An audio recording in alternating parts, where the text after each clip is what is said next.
Ladies and gentlemen, boys and girls, children of all ages, it is I, Jolting Joe, and this is the Jolting Joe Sports Show coming to you from my back porch on a Wednesday afternoon. Astros just wrapped up their day game with the Red Sox. Red Sox still took 2 of 3 from the Astros, but Astros won the day 6-1. Trey Mancini gets a home run for his Astros. Well, not his debut, he hit yesterday, but his starting role hit one today. And Vasquez caught and stuff. We'll get into the trade deadline stuff here in just a second. But first, what are you drinking? What are you smoking? Smoking-wise, this is a Jaime Garcia, one of my favorite brands, and this is the Reserva Especial. Good smoke, a little dark and dirty, if you like them that way. I do. And then what are you drinking? So here in Texas, for you people outside of Texas, I know, and actually they do distribute, I think, because they're actually a macro brew. They distribute across the country, so you may be familiar with Shiner, all right? Kind of our Yingling here in Texas. But this one's the one they did. This is a bomber, as you can see, and this is a Shiner Brewer's Pride. This is a whiskey barrel-aged Doppelbock.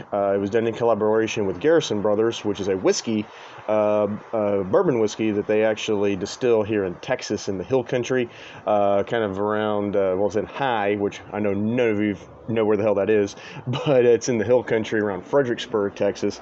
Fredericksburg's kind of in that kind of between Austin and San Antonio area. So what I'm going to do, I'm going to put this in the koozie because it's hot as balls right now.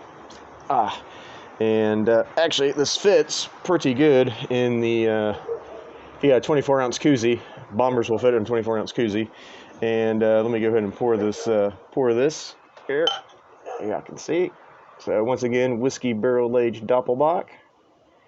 Looking pretty good there. All right. Because not only is this a sports show, it's a drinking and smoking show, as if you're just joining us for the first time. All right, cheers.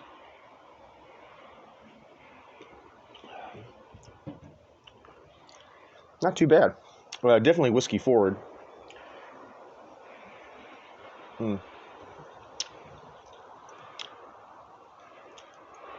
Definitely got a Doppelbock flavor to it. Not too bad. Not too bad. So, anywho. All right, let me pull up our list of topics today.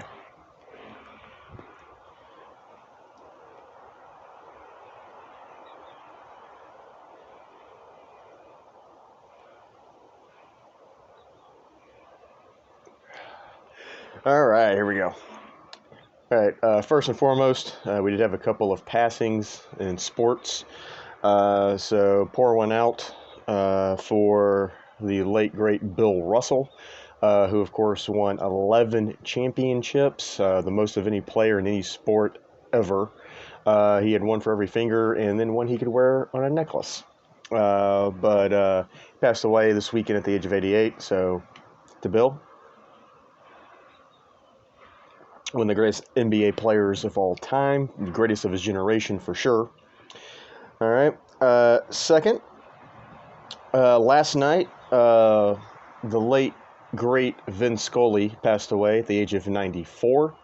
Vin Scully is the absolute 100% GOAT of baseball play-by-play. In my opinion, he is the GOAT sportscaster, period.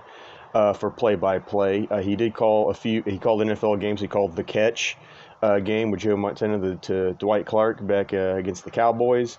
He called 3 perfect games, 25 World Series games, and 12 All-Star games. And, of course, was the voice of Dodger baseball for over 60 years.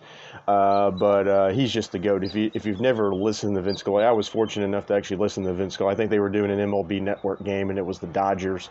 And I watched that game just to listen to Vince Scully. Like, if you never listened to Vince Scully call a game, you're missing out on life, especially if you're a baseball fan. He was just the GOAT. He was, for sure, absolutely 100% the GOAT as far as that goes. That's really all I can say. Just go back in the archives, listen to Vince Scully, listen to him call a game. He was phenomenal, absolutely phenomenal, and he passed last night at the age of 94. So to Vin, All right. Okay. Now, um, let's get into. First, we'll do a couple. Well, just the big NFL thing. Actually, a couple NFL things. One I forgot to put on the list. But before we get into trade talk with baseball, just to let you know. So first of all, the Deshaun suspension came down. Um, and it's 6 games. It just came down today that the NFL is going to appeal. All right, now here's how it works nowadays. So originally, back in the old days, Goodell was judge, jury, and executioner.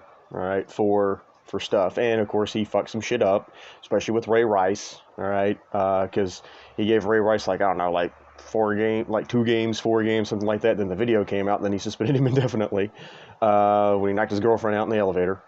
Um, but other than that, a lot of times NFL punishments don't make a whole lot of sense. Ben Roethlisberger, he got 6 games for his incident. Dak Prescott got 6 for his incident. Lamar Hunt, I think, got 8 games for his incident that he had. Not Lamar Hunt, that's the owner of the Chiefs. Shit. But at the time was the running back for the Chiefs. What the hell was his name? Anyway, uh, uh, as far as that goes, um, and and then Calvin Ridley, he bet on games, which you're not supposed to do. And I understand the punishment there, but he got suspended for an entire season for throwing $1,500 down on some parlays while he was not playing, and he wasn't trying to influence the game or anything. He was just sitting at home bored and decided to bet on the game. But you just can't bet on your own sport. See Pete Rose, okay?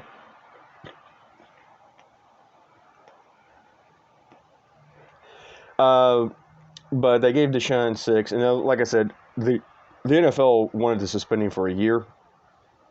The way it works now is it goes to basically an arbitration case. So it went to arbitration, and the arbiter is a former federal judge, and she basically said that Deshaun showed no remorse, did do wrong, did basically did a lot of stuff that he shouldn't have been doing.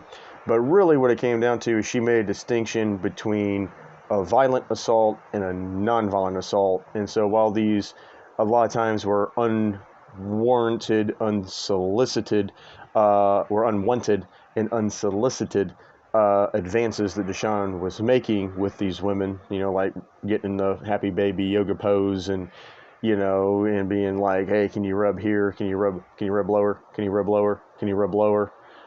Type situation, and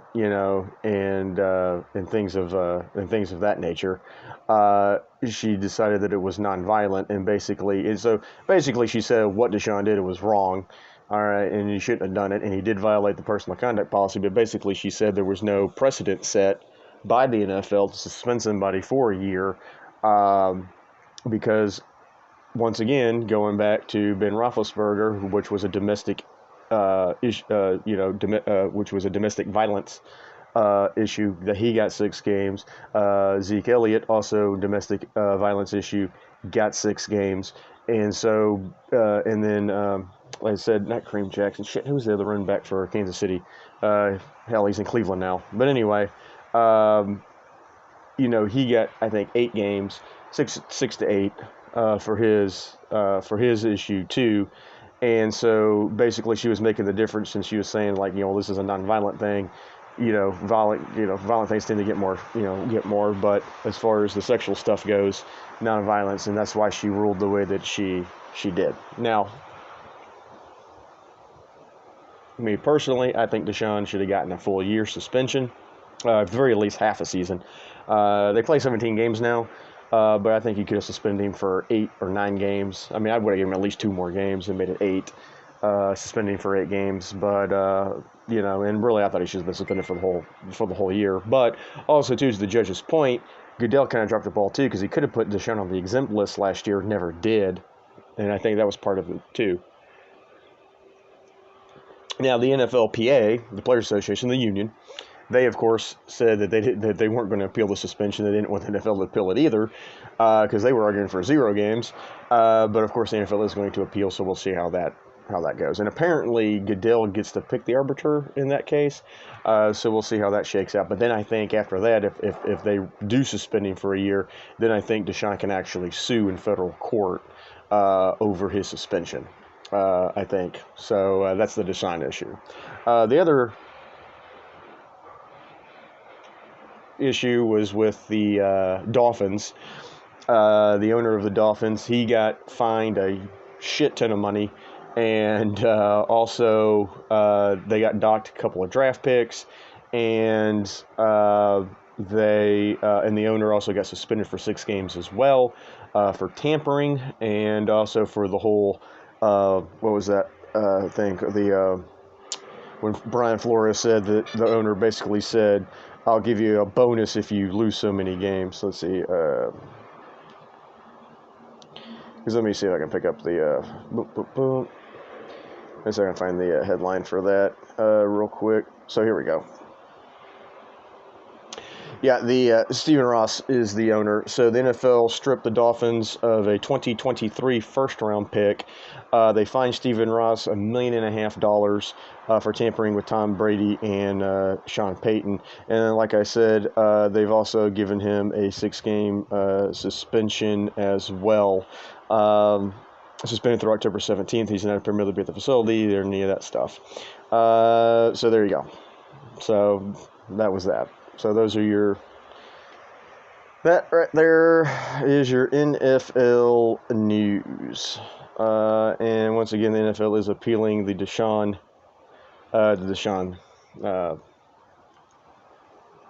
ruling. So we'll see what happens with that.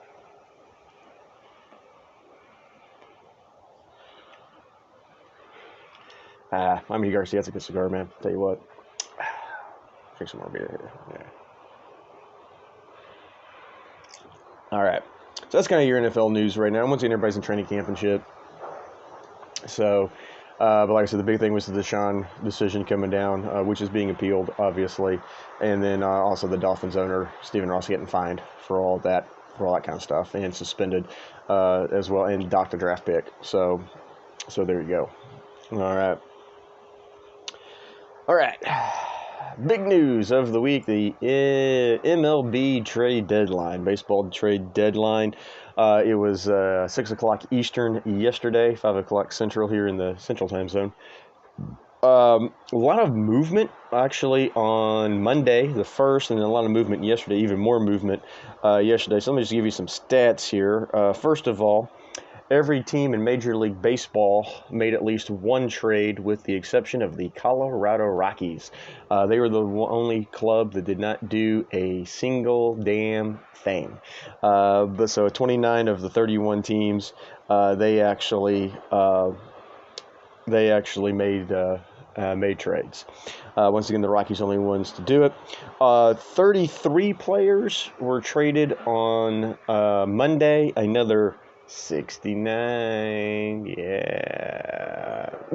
Another 69 players were traded on Tuesday. So that brought it up against the 2 carry the 1. That's 102 players that were traded over the trade deadline. All right. Now, as far as moves goes, now, first of all, before the trade deadline was made, the Yankees went out and got Andrew Benintendi, who you assume is going to get vaccinated.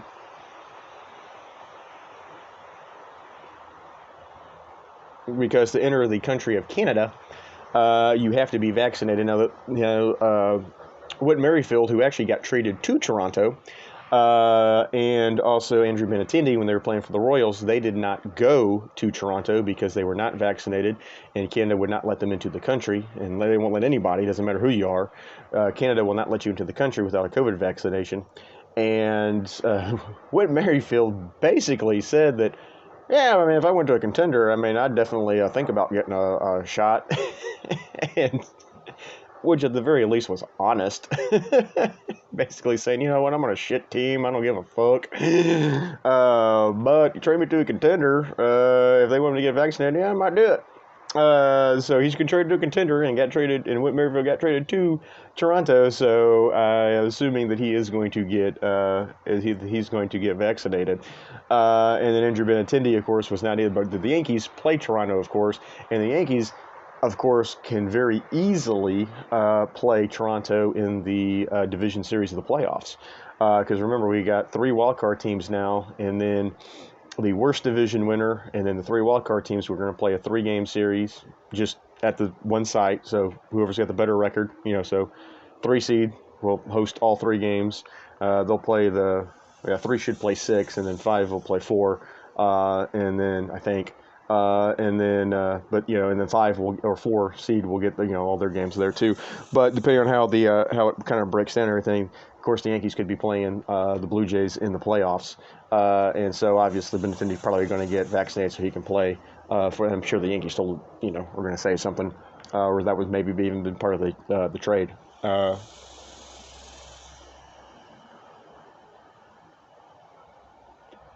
So if not, they're just going to be able to, I don't know if the trade gets voided or if the player's just going to lose his money. That's kind of what's going on with that.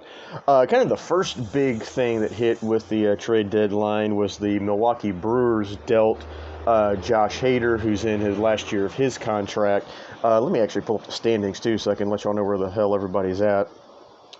Man, it is hot in this back porch. I tell you what, I'm just pouring sweat right now because that sun is like right in here, but I gotta stay outside to smoke a cigar, man. You know how it goes. All right, so here's the standings. And the Brewers right now are actually leading the NL Central, and they're getting rid of Josh Hader. Now, to me, I got a buddy of mine. He's a Milwaukee fan. That's where he's from. And try to even this out just a wee bit. But he was okay with it because obviously Hader's going to be a free agent next year, and he's going to leave and get shit ton of money somewhere. So why not trade him? Why not trade him someplace and get some prospects in return? I get that, but at the same time you're in first place in the Central and you're trading one of the best closers in baseball, so that I don't get. But Hader was the first one to go, and Hader went to the Padres, and that was just the first big move that the Padres made before the trade deadline. We'll get into that here in just a second. So there you go. Next one, the Yankees. Now, of course, they got Benintendi before the deadline, and then they went out and got Frankie Montas from the A's. That was kind of the big one for them. And then, of course, for all you Yankee fans and all you Astro fans out there as well, those two teams are pretty much right now on a collision course, much like they were in 2019, to face each other in the ALCS. And I remember in 2019, that was kind of the thing, too, was, it's going to be Astros-Yankees. And it was.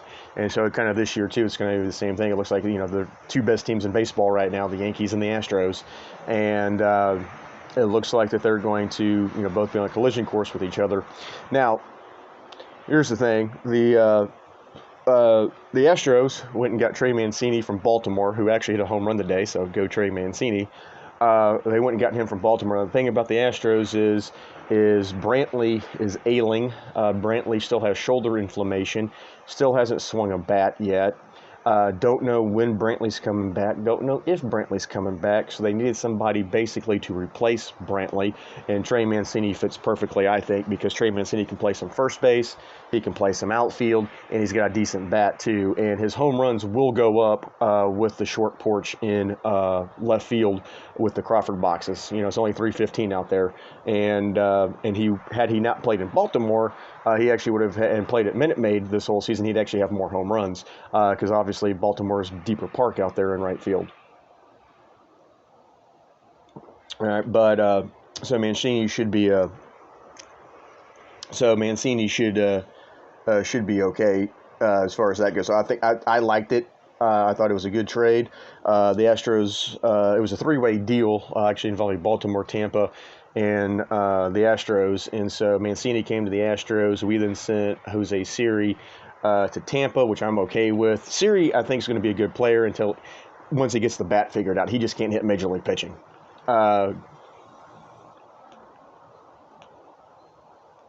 He's got a lot of flair. He's got that Latin flair.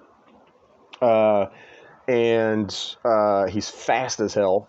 Really good defensive player, but he kind of just needs to get some more experience too, because the problem with Siri is he'd always make you nervous, both in a good way and a bad way, every time he was either on base or out in the outfield, because he would make easy catches look hard, hard catches look easy. Then and then also too, same thing on the base pass. He would do some dumb stuff and not do some stuff that was not smart base running, and so he kind of would frustrate you, and you're like, what the hell are you doing, bro? But it'd be good for, and there's just nowhere to put him right now. The Astros are kind of sold on Jake Myers. It's basically him, and then they got Chas McCormick to back him up. And then Jordan's been playing left field. So basically, and then you got, so with fielders, man, because you got two utility guys in Dubon and Litmus Diaz. So they can play the outfield. Both of them can. So there's two right there. You got McCormick. You got Alvarez that can play the outfield as well. And then, so if Brantley, even if Brantley doesn't come back, you can put Mancini out in the outfield, and you can put him in left field, Tucker in right, keep Myers / McCormick out in center, and Mancini is going to bring you to the plate about what Brantley is going to bring you at the plate. So it filled the hole that they needed. The other move that the Astros, a couple other moves the Astros made is number one, they picked up Vasquez from the Red Sox, who they were playing, so at least Vasquez didn't have very far to go. He literally had to walk from the visiting clubhouse to the Astros clubhouse this weekend at Minute Maid Park. But Vasquez was another need because Jason Castro had his knee scoped, which he had a torn meniscus, so he had his knee scoped, and he's out for the rest of the year. He may retire at the end of the season as well, so the Astros really needed a backup catcher. They had their AAA guy, Corey Lee, but Corey Lee still needs a little bit of development. He needs to get the bat going a little bit. He needs to learn, but he learned a lot while he was up with the Astros, but they did send him back down. Now you got Vasquez, and Vasquez and Maldonado can actually split time. And then also Vasquez has got a better bat than Maldonado. So if you need to pitch hit for Maldonado, and if you're in the playoffs, you need to pitch hit for Maldonado, you can put in Vasquez. And you're not losing anything defensively on top of it. Day-night games and stuff like that, you got Maldonado and you got Vasquez, and once again you're gaining a bat. Vasquez is a better hitter than Maldonado, and so they filled that need. And then Dusty just wanted a left-handed reliever because they actually didn't have any left-handed relievers, so they went and got Will Smith from Atlanta. They sent Jake Odorizzi to the Braves to get Will Smith, and I'm okay with that move too. Wasn't a huge fan of Jake Odorizzi, just because you never knew what the hell you were going to get out of him. When it comes down to it, in his Astros career last year and this year, he was average. He had an even record. He had an ERA around 4. Good, but not great, but not horrible. And, Jake's just what Jake is. But the Braves need some starting pitching. And also, too, with the Astros, Lance McCullers is doing rehab starts. He's going to come back up. So the Astros already had a 6-man rotation to begin with because they're playing so many damn games in a row. But you already have JV's your number one, and you got Framber Valdez, and then Christian Javier, and Jose Urquidy, and Luis Garcia, and then you had Jake Odorizzi. When McCullers comes back, would have made 7. Jake Odorizzi's probably not even on the playoff roster come October just because there's no role for him. He doesn't like coming out of the bullpen. That's probably where you need him to come out for. That, or you would just need him in a 5th game or something if somebody got hurt or something like that. And so they, as far as that goes. And because the Astros are still going to have 6 starters, but for the playoffs, though, you can move a couple of those guys to the bullpen for long relief. Because I think the way that's going to line up is if McCullers is healthy and McCullers is pitching well. I mean, you're gonna have JV, you're gonna have Framber, you're probably gonna have Urquidy because Urquidy's been pitching really well here lately, and then you're gonna have McCullers, and then you can move Garcia and you can move Javier back to the bullpen for long relief. Or if you want to piggyback those guys, if one of those guys, if McCullers ends up sucking and only pitches 2 innings, bring in Javier, bring in Garcia. They can give you some length out of the. They can give you some length out of the pen. So I think that's where they're headed. So as far as Yankees Astros go, I don't think the Yankees really did anything that scares me. And if you're a Yankee fan, I don't think the Astros did anything that scares you. I think they're still on equal footing, and we'll see what happens in October. Okay. The big news of the day, freaking Padres, man. What the hell? They're just pushing all in. Now, let me tell you where the Padres are at in this thing. The Padres are in second place in the NL West with their 11.5 games. They are 11.5 games behind. 11.5 games, behind the Dodgers. And they're sitting in that second wild card spot. Yeah, the second wild card spot because Atlanta has got 63 wins. San Diego's got 60. So not only did they go out and get Josh Hader, they went out and traded for both Josh Bell and Juan Soto from the Nationals for a buttload of major leaguers and prospects, 5 of them altogether.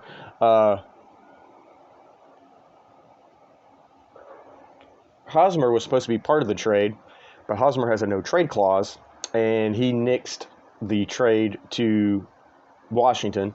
They ended up trading him, though, to Boston, so Hosmer still got traded, but he went to Boston instead, so he okayed that one.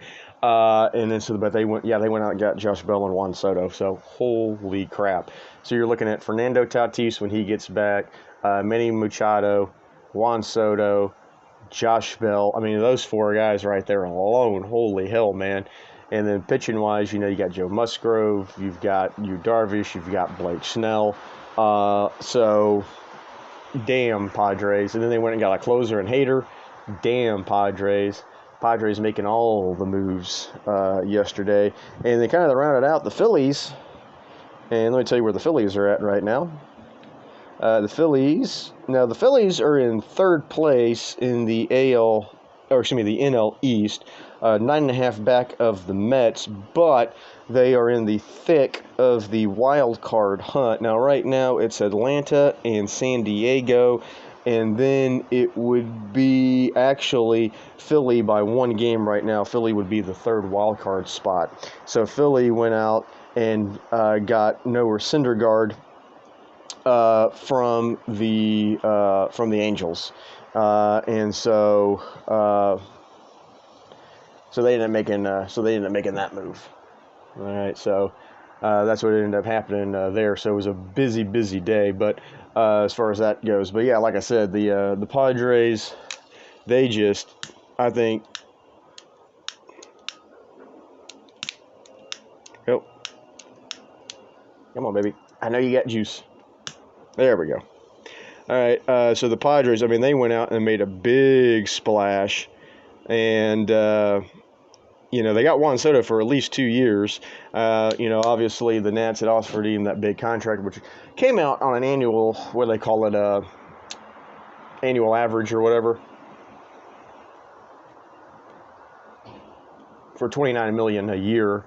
But you think at 13 years and you hear that number like, $200 million, but when you do it on the annual average salary, $29 million. I mean, Carlos Correa this year is getting 35 from Minnesota.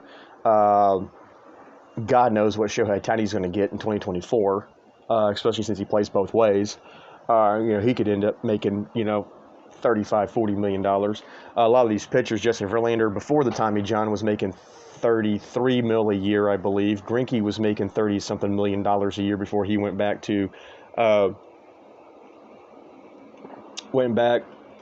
So you've got a lot of $30 million guys. And, of course, so I think Juan Soto thought that was a little low. Machado's getting a shit ton of money. Fernando Tatis is getting a shit ton of money. Mookie Betts is getting a shit ton of money. Francisco Lindor's getting a shit ton of money.